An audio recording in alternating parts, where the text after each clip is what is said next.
सच्चिदानंद सद्गुरु साईनाथ महाराज की जय। ओम साई राम। मित्रों, आज का ब्लॉग आप सभी हमारे साईं परिवार के लिए विशेष लाभकारी और कल्याणकारी है, क्योंकि आज के ब्लॉग में हम अपने साईं परिवार के लिए साईं बाबा की कुछ ऐसी बताए गए उपाय और बातें लेकर के आए हैं जो अगर आपके जीवन में विपरीत परिस्थितियां चल रही हों, जब आप संकटों से घिरे हो, जब आपका कोई कार्य न बन रहा हो, आपको हर तरफ से दिक्कत का सामना करना पड़ रहा हो, ऐसे समयों में कौन से उपाय, कौन से बाबा की ऐसी बातें हैं जो हम साईं सच्चरित्र में पढ़ते हैं और बाबा की विचारधाराओं को पढ़ते हैं और बाबा के उन व्यक्तित्व को, उनकी अनुसरण हम क्या कर सकते हैं जिससे हमारे जीवन में जो संकट है वह दूर हो, हमारे कार्य बनने लगे। आज इन्हीं बातों पर हम आज से चर्चा करने वाले हैं कि क्या उपाय किया जाए आखिर जब संकट चल रहा हो। देखिए, सबसे पहले तो हम आप लोगों को बताएंगे कि जब भी आपके जीवन में संकट आए तो देखिए, कोई ना कोई ऐसी ग्रह बाधाएं होती हैं जो अदृश्य रूप से आपके जीवन को इफेक्टेड करते हैं। आपको मैं बताऊं, जैसे एक प्रकृति में एक जगह आप बैठे हैं जहां कोई शोर नहीं है, अचानक से वहां पर कोई भी पिन ड्रॉप साइलेंस में भी थोड़ी सी आवाज़ होती है तो आपका ध्यान भटक जाता है। इसी प्रकार से जब आपका जीवन बहुत शांत में चल रहा था, लेकिन उसी बीच आपके जीवन में नकारात्मक ऊर्जा, निगेटिव एनर्जी इंटर करती है और आपका पूरा दिन जो है, वह जो आपका जीवन है वह डिस्टर्ब हो जाता है। और होता क्या है कि आप परेशान हो जाते हैं, आप समझ नहीं पाते हैं। इसीलिए कहा गया है कि हमारे यहाँ दान दक्षिणा की बातें कही गई हैं। और आप लोगों को याद होगा कि साईं बाबा खुद, कोई व्यक्ति अगर उनको यह मान के जाता था कि प्रभु हमारा यह काम बन जाए तो ये चढ़ाएंगे, ऐसे करेंगे, बाबा वह चीज़ याद रखते थे और उससे दक्षिणा मांग लेते थे। खुद कहते थे कि आपने तो कहा था मुझे इतना देने के लिए, क्योंकि बाबा तो त्रिकालदर्शी थे। ऐसी बहुत सारी कहानियां आप साईं सच्चरित्र में पढ़ेंगे कि बाबा उस दक्षिणा को ले लेते थे। क्यों लेते थे ये भी बता दें, वह लालची नहीं थे, वह आपके ऊपर जो ग्रह शांति है उस ग्रह शांति को करने के लिए, ग्रह को शांत करने के लिए वह दक्षिणा लेते थे। क्योंकि दान जब आप करते हो तो आपके ऊपर जो भीषण बाधाएं हैं वह ग्रह शांति हो जाती है, इसीलिए वह मांगते थे। तो इसीलिए मैं आपको बताना चाहता हूं कि बाबा का सबसे बड़ा उपाय, अगर आपका भीषण बाधा चल रहा है तो दान है। दान किस चीज़ का? बाबा का बृहस्पतिवार का दिन होता है, खिचड़ी का दान करिए। अन्नदान को श्रेष्ठ दान बताया गया है साईं सच्चरित्र में। आप गीता में भी जाएंगे तो वहाँ पर भी यही बताया गया है। अन्नदान को, समस्त धर्मों में अन्नदान को सबसे श्रेष्ठ दान बताया गया है।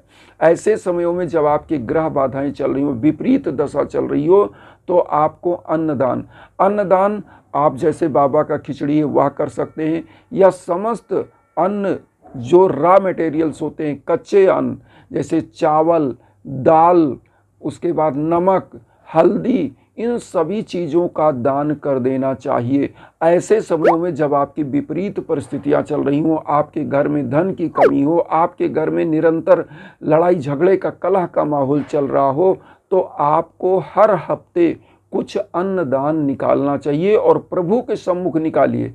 सब अन्न एक जगह रख लीजिए, थोड़ा सा चावल रख लिया, एक पाव दाल रख लिया, थोड़ा सा नमक रख लिया, थोड़ी सी हल्दी रख लिया, थोड़ा सा उस पर जो सब्जियां वगैरह हैं जैसे टमाटर है, प्याज है, सब कुछ एक तरफ रख करके आप उसको दान के निमित्त निकालिए और किसी गरीब को एक टाइम के इस अन्न को दान कर दीजिए, किसी ब्राह्मण को दान कर दीजिए, किसी को भी आप दान कर दीजिए। इस दान को करने से आपके ऊपर के संकट दूर होते हैं, ग्रह बाधाएं दूर होती हैं, आपके घर परिवार की संकट और ग्रह बाधा दूर होती है।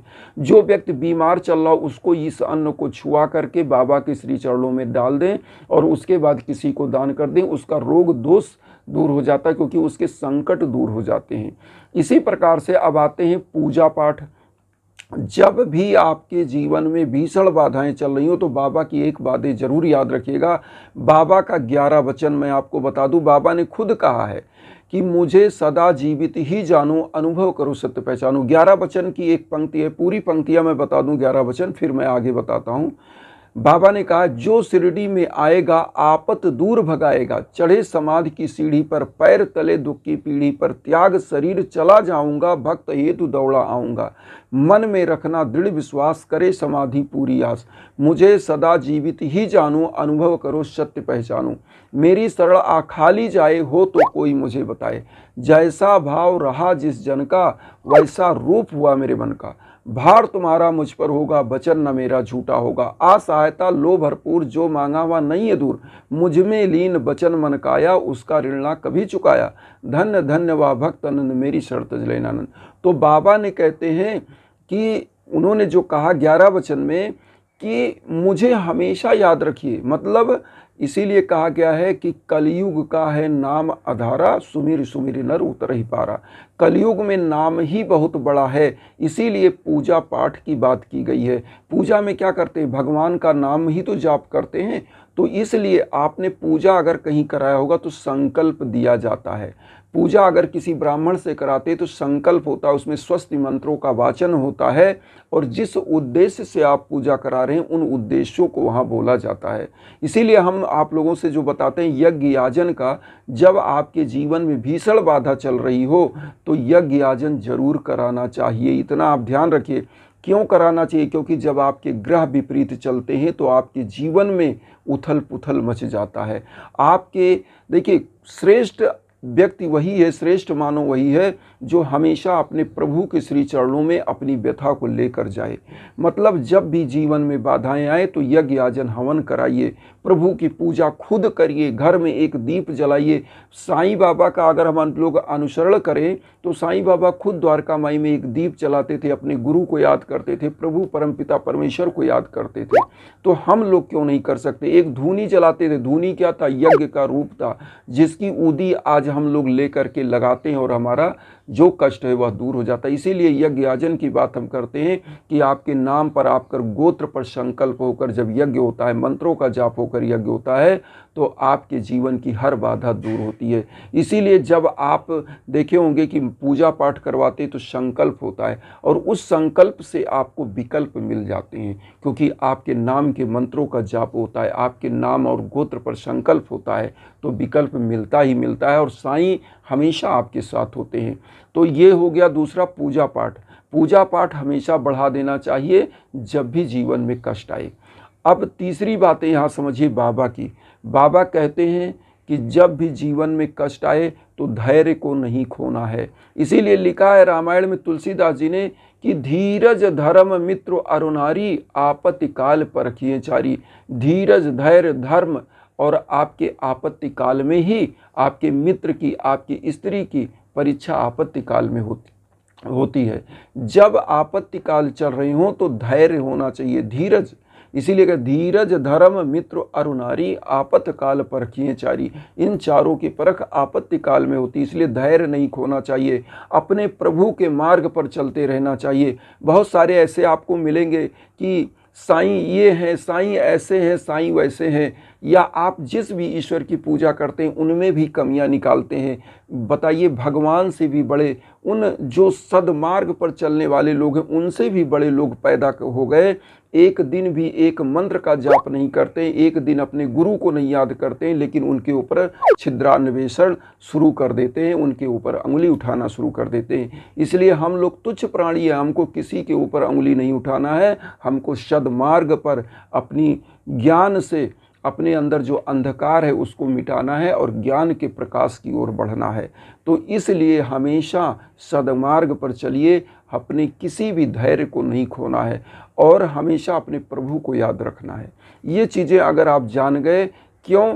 क्योंकि यह 3-4 बातें ही जो है जो जीवन को संवार देती है। इसीलिए मैं बार बार आप लोगों से कहता हूँ कि जब भी दिक्कत आए तो यज्ञ याजन के लिए आप संपर्क कर सकते हैं। इंस्टाग्राम का इसीलिए लिंक देते हैं कि आप कहीं ना भटकें, एक प्लेटफॉर्म पे आपको हर चीज़ मिल जाए। अब यहाँ पर आता है कि जब भी जीवन में संकट चल रहा है, आपका विपरीत परिस्थिति चल रहा है, ऐसे समयों में जीव जंतुओं को भी दया करके दान देना चाहिए। कैसे? अगर कहीं भी आपके आसपास आप कुछ खा रहे हो, कोई कुत्ता है, कोई बिल्ली आपको देख रही है, लगातार देख रही है, उसको भी आशा है, उम्मीद है कि जो स्वामी ये खा रहा है मुझे भी थोड़ा सा देगा, तो उसको भी देना चाहिए। क्योंकि एक कहानी हम बताएं, एक लोग थे जो साईं बाबा को निमंत्रण दिए, साईं सच्चरित्र में आप पा जाएंगे ये कहानी। उन्होंने निमंत्रण दिया और थाली लगाकर बैठे रहे। एक काला सा कुत्ता आया जीभ लपलपाते हुए, तो वो सोचे कि ऐसा ना भोजन खाने आया। उन्होंने क्या किया, जलती हुई डंडी निकाला चूल्हे से और उसी से कुत्ते को दे मारा।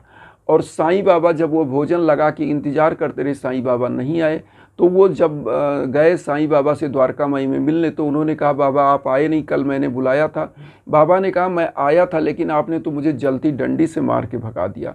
फिर उन्होंने क्षमा मांगा, पश्चाताप किया कि मैं वास्तव में, बाबा तो किसी रूप में आ सकते हैं, इसलिए जीवों पर भी दया करना चाहिए। और जब आप दयालु होते हैं तो धर्म अपने आप बढ़ जाता है। जहाँ दया वहाँ धर्म है, जहाँ लोभ वहाँ पाप। इतना चीज़ जान लीजिए। इसीलिए लिखा है गीता में भी, लोभस्य मोहस्य पापस्य कारणात्। लोभ मोह ही पाप का कारण है।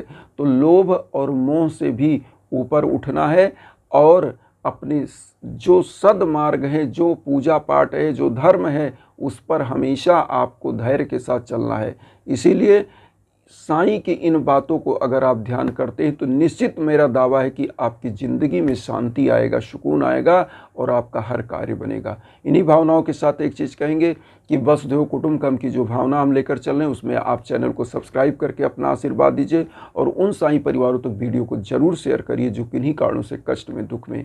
इसी भावना के साथ ओम साई राम।